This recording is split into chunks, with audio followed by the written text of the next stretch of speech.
का देश दीवाना है। प्रणाम, हम बानी और सबको छोटे प्रकाश कुमार ओझा और फिर से आप सबके नया वीडियो में स्वागत बा।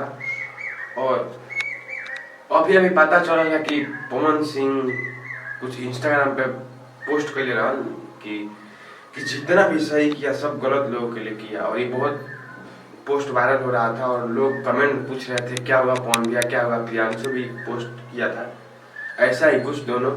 तो पवन सिंह का दो इसमें फॉलोअर कम हुए हैं और पवन सिंह मनोज तिवारी और क्या कहलाता है निरहुआ को अनफॉलो कर दिया है क्योंकि वो पवन सिंह को बहुत विरोध कर रहे थे, ये वो कर रहे थे। उनको मालूम चला है पवन सिंह अब दिल्ली से चुनाव लड़ सकते हैं मनोज तिवारी के खिलाफ। जी आप सही सुन रहे हैं, पवन सिंह लड़ सकते हैं क्योंकि पवन सिंह का पोस्ट देखिए ये।